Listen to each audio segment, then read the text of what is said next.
Hi, welcome to episode 5 of the series. A series where we discover each weapon's best frame for PvE.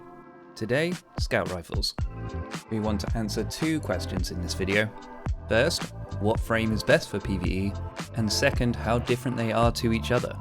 So let's talk about the available frames we have. And we'll have the data collecting as background gameplay. First up, 120s.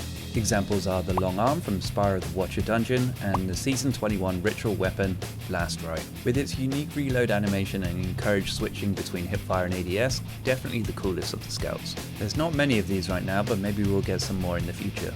It has the lowest of the crit multipliers and the longest of reload times due to its animation. Next up, 150s. Examples are Persis D of World Drop, Pointed Inquiry from the Throne World, and Transfiguration from Last Witch Raid. With a base range of 87 meters on average, it's worth thinking about them as a low damaging primary sniper rifle. With a crit multiplier of 75%, they really reward you for landing your shots. Something to consider for super long range engagements. Now for the precision frames, the 180s. Boasting a nice balance of good range, good reload speed, and decent crit multiplier.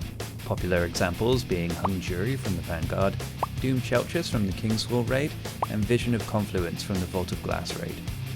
Now for the 200s, the lightweight frames.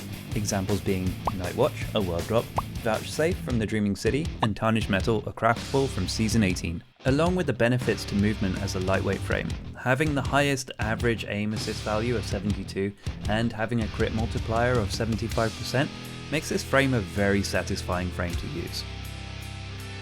Now lastly, the rapid fire 260s. Example of these are the Servant Leader from Gambit, Trustee from the Deepstone Crypt Raid, and Randy's Throwing Knife from Crucible.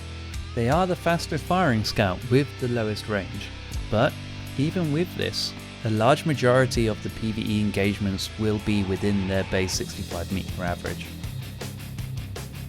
Right, that's all our data collected, let's see how they compare. Okay, so here's the first of the two sets of data. Here we can see the raw damage comparisons, which is if we were firing the weapon for a continuous minute without the need to reload, and how they compare to each other. I've included the average aim assist and base ranges here as well, along with the crit multipliers, so we can get a better idea of how these frames compare to each other. As we can see, rapid fire frames are looking really strong, and 180s are not far behind and have a significant range advantage.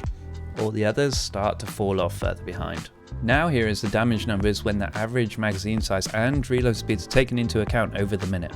As we can see, the rapid fires barely hold on to the lead due to how quickly it can get through rounds, losing time firing due to having to reload so often. But it does still hold that lead. 180s are so close to it, it can be said that they are just as good as each other. So all goes to preference or situation. 200s and 150s are behind by a noticeable amount, so unless needing the range of the 150s or the lightweight perks of the 200s, 260s and 180s are just the better pick. Now let's talk 120s. I had to delay this video as I saw that the 120s were doing way out of band damage to red bar enemies, and thought there was something wrong. Turns out in the Season 21 update it was addressed that all 120s were getting the exotic bonus to red bars, and that they have fixed this issue. Now my data taken before this fix was fine. The increased damage did look odd, but in comparison to other scouts overall it wasn't too different. In its raw damage it really underperforms, and doesn't even make up for its dual rounding reloading, which takes twice as long as other scout rifles to fully replenish the magazine. But now with this fix, it's fallen even further behind, making it one of the worst weapon types in the game. Something which I would kinda like to see would be the raw damage increase by 10-15%.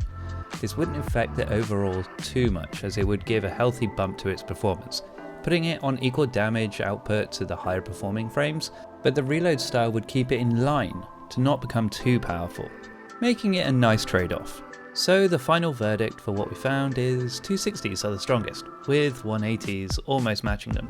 And if needing that longer range, the 180s then becomes the better pick. Personally, I'll be using my Hung Jury and Servant Leader for the kinetic slot, even hoping to find the new Strand 180 introduced in Season 21. The Glissando 47 I think is how you say it, and hope to get a good hatchling roll on it. For the entry slot, I'm probably going to start leveling up my Trustee and maybe try my luck with trials and getting a nice Aisha's Embrace. As for 180s, maybe the Doom Chelchis. So what does everybody else think? Do you have a favourite scout rifle right now? What perks do you like with them? Is there any particular scout rifle that you're after? Let me know in the comments, as I'm really curious to see what other people are looking for in scout rifles. This is part of a series going over all weapons in the game and how each frame performs in comparison to each other in PvE.